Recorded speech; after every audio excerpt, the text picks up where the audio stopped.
Youth Congress സംസ്ഥാന അധ്യക്ഷൻ Rahul മാങ്കൂട്ടത്തിലിന്റെ arrest രാഷ്ട്രീയ നേട്ടമാക്കി മാറ്റാനാണ് കോൺഗ്രസിന്റെ ശ്രമം. പോലീസ് നടപടി രാഷ്ട്രീയമായി നേരിടുമെന്ന നിലപാട് അണികൾക്കുള്ള സന്ദേശം കൂടിയാണ്.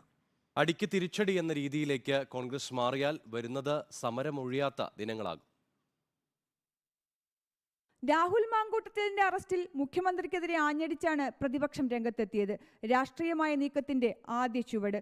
KPCC അധ്യക്ഷൻ K സുധാകരന്റെയും പ്രതിപക്ഷ നേതാവ് VD സതീശന്റെയും അടക്കം വാക്കുകളിൽ അടിക്ക് തിരിച്ചടി മുന്നറിയിപ്പ്. പ്രവർത്തകരെ സമരസജ്ജമാക്കാൻ നേതാക്കൾക്കായി. മാത്രവുമല്ല, പ്രവർത്തകർ മാത്രം അറസ്റ്റിലാകുന്നിടത്ത് നേതാക്കൾ അറസ്റ്റിലാകുന്നത് നേട്ടവുമാക്കി. സമരങ്ങളുടെ മുൻപന്തിയിൽ നേതാക്കൾ ഉണ്ട് എന്ന് പ്രവർത്തകരെയും ഘടകകക്ഷികളെയും ബോധ്യപ്പെടുത്തി.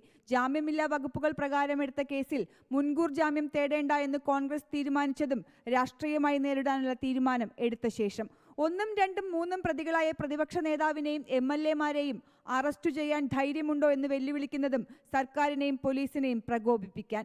നിയമം കയ്യിലെടുക്കാൻ മടിക്കില്ലെന്ന് മുതിർന്ന നേതാക്കളുടെ നിലപാടും. ലോക്സഭാ തെരഞ്ഞെടുപ്പിന് മുൻപ് കോൺഗ്രസിന് വീണു കിട്ടിയ അവസരം കൂടിയാണ് രാഹുലിന്റെ അറസ്റ്റ്.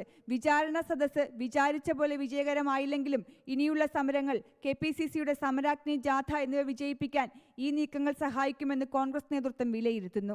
ഒരു പ്രതിപക്ഷമുണ്ടോ എന്നുള്ള ചോദ്യത്തിൽ നിന്ന് ഇങ്ങനെയാണ് പ്രതിപക്ഷമെന്ന് കാട്ടിക്കൊടുക്കാനും കോൺഗ്രസിനായി. ഈ ഊർജം നിലനിർത്തിക്കൊണ്ടു പോകാനാണ് നേതാക്കളുടെയും ശ്രമം.